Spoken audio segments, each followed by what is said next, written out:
que você acredita que o arrebatamento vai acontecer antes dos 7 anos que seriam aquele período de 3 anos e meio, 3 anos e meio, né?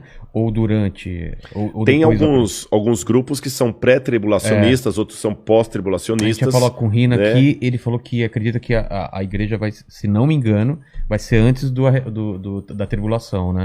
Eu acredito que a igreja passará pela grande tribulação. Vivenciando? Vivenciando. Eu acredito que sim. É? Por várias razões. A primeira delas, você sabe que toda a doutrina de arrebatamento da igreja, dispensacionalismo... Arrebatamento, pro pessoal que não tá acostumado, como você explicaria? Tá, eu vou resumir o que é o arrebatamento. Tá. Vocês já ouviram falar, pessoal, aqui num filme chamado Deixados para Trás, de Tim LaHaye? Eu vi, mas... Left Behind, né? Talvez o pessoal... Ainda vão criar uma tecnologia que a gente fala assim, eu ouvi, a gente vai ouvir, né? Já ouvi aqui. O pessoal... Esse filme mostra mais ou menos essa ideia. A ideia do arrebatamento é que o anticristo será um líder mundial, carismático, e quando ele começar a dominar a Terra, um pouco antes dele exercer sua hegemonia, a igreja vai começar a desaparecer. Pessoas sumindo. O avião vai ficar desgovernado, vai cair. Aqui, o mandíbula desapareceu lá. Samba, então vai ficar só a roupa lá e tudo e tal. Aqueles que estudam a profecia vão entender que ali foi a igreja que foi arrebatada. E quem ficar para trás é que não estava suficientemente espiritual para ser levantado. Aí vão começar 7 anos de sofrimento na terra em que o anticristo vai dominar. E ele vai perseguir aqueles que não estavam tão bem preparados. Muitos judeus nessa época vão se converter. E depois desses 7 anos é que Cristo vem com poder e grande glória com aqueles que foram arrebatados para estabelecer o reino dele de 1000 anos. O milênio. Mas a igreja mesmo não estará nessa tribulação de 7 anos, será tirada antes. Isso é o que diz a doutrina chamada doutrina do arrebatamento secreto ou dispensacionalismo. Eu, Rodrigo, particularmente, eu não sou adepto a essa visão de fim de mundo. Por quais razões? Vou tentar resumir aqui para não ser muito prolixo, que o nosso horário até já está bem avançado. E daqui a pouco eu tenho que pegar a estrada para ir... Caramba! Mas nós já vamos terminando aqui. Essa doutrina do dispensacionalismo, ela só passou a existir, sabe por quê? Houve um padre que ele, dominicano, Francisco Rivera.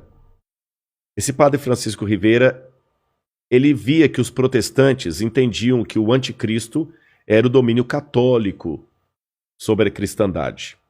Então esse padre, para tirar os olhos do papado, ele criou 2 coisas.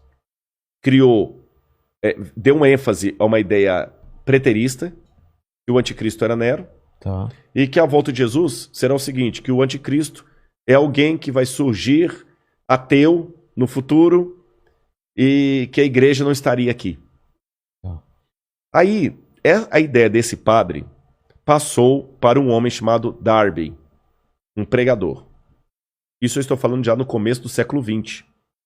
Darby começou a pregar aquilo, começou a empolgar, começou a dar mais ênfase, sistematizou tudo isso que eu estou falando. Aí veio, depois de Darby, veio Scofield, e criou a Bíblia Anotada de Scofield, que se tornou a Bíblia de todos os protestantes. E na Bíblia de Scofield estava essa doutrina que ele aprendeu de Darby. E depois de Scofield, outros pregadores renomados começaram a propagar a ideia do dispensacionalismo, especialmente o Tim LaHaye, que ficou muito famoso. E isso hoje emplacou, especialmente no mundo evangélico, como sendo a visão de fim de mundo. Só que se você olhar atrás da história do cristianismo, o dispensacionalismo, com o arrebatamento da igreja, 7 anos de tribulação, tudo mais, não fazia parte nem dos ensinos de Lutero, nem de Calvino, nem de Zwinglio, nem de John Wesley, dos metodistas, nem dos cátaros, nem dos albingenses, nem nenhum dos que viveram a história do cristianismo. Dos protestantes, nem os cátaros, como eu falei, nem os valdenses, nenhum deles ensinaram isso. Nem a igreja católica ensinou isso. Se você for recuando mais, nem os pais da igreja ensinaram isso. Então, se fosse uma doutrina verdadeira, a gente tinha que admitir que é uma doutrina que ficou por 2000 anos. Vigente? Não, nem vigente. Inesquecida. ignorada. Ignorada. Porque em 2000 anos de cristianismo... Você falando dessa visão que foram os romanos Não, essa visão do anticristo como sendo alguém que vai vir, os 7 anos, a igreja arrebatada Ah, tá, antes. essa visão. 2000 anos, essa visão ficou completamente desconhecida do cristianismo. E veio à tona... Não tem nenhum autor cristão que fala dela. Começou com Francisco Rivera, Tá. padre, e depois Darby e Hal Lindsey também, que vai vir depois de Hal Lindsey com Tim LaHaye, que vão propagar isso aí. E espalhou no mundo gospel. Mas, biblicamente, eu tenho dificuldade de aceitá-la por algumas razões. Em primeiro lugar, a volta de Jesus na Bíblia é descrita, e quando eu falo eu acredito assim, eu estou falando Lutero, Zwinglio, Calvino, todo esse pessoal aí, né? Ela será com poder e grande glória. Todo olho o verá. Até aqueles que o traspassaram. A Bíblia não fala de um arrebatamento secreto. Não fala. Em momento... mas como é que... Mas Rodrigo, lá em Tessalonicenses fala, seremos arrebatados no abrir e fechar de olhos. A palavra arrebatados ali significa tirado de um lugar e levado para outro. Não fala em arrebatamento secreto. Okay. Jesus fala, porque assim como o relâmpago que sai do Oriente e se mostra até no Ocidente, assim há de ser a vinda do Filho do Homem. Então não é uma coisa secreta. Com essas coisas em mente, outro detalhe, o Apocalipse fala que Deus guardará o povo dele na provação que há de vir. Algumas traduções falam da aprovação. Guardará em meio à aprovação. Tá certo? A Arca de Noé, que é tomada por modelo de muitos, até em Jesus também, que fala, assim como foi nos dias do dilúvio, será na vinda do Filho do Homem, a família de Noé que foi salva, ela foi protegida do dilúvio, mas não retirada do dilúvio.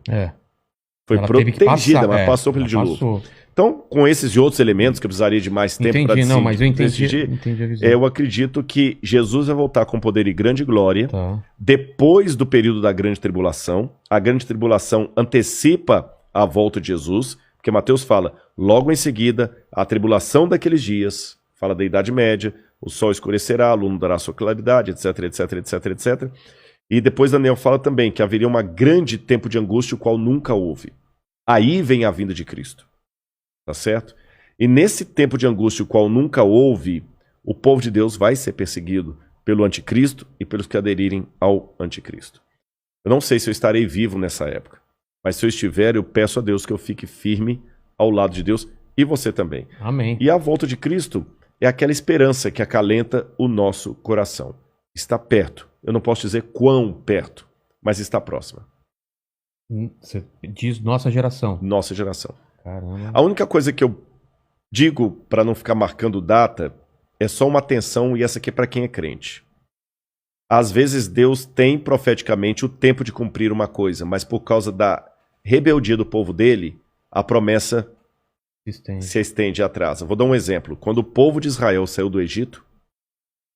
Era para ficar 40 anos? Não era para ficar 40 anos. Ah, entendi. Então, se você tivesse conversando comigo na época que as pragas estivessem caindo no Egito e estivesse fazendo esse podcast... E aí? Lá em Mênfis, exatamente, e me perguntaram assim, Rodrigo, na sua opinião, a libertação do povo hebreu está próxima? Eu falo assim, olha, pelo que eu estou vendo dos indícios, o rio Nilo se tornando em sangue, os animais morrendo, está muito próxima a libertação do povo de Deus. E de fato estava, tanto é que na Páscoa eles saíram. Só que eles saíram do Egito, mas o Egito não saiu deles. Resultado, ficaram 40 anos morgando no deserto. Então eu te dou a mesma resposta. Olhando o cenário mundial hoje, a nossa libertação está muito perto. Eu espero que nós não precisemos ficar 40 anos vagueando no deserto por causa da nossa falta de fé, da nossa falta de compromisso com as coisas de Deus.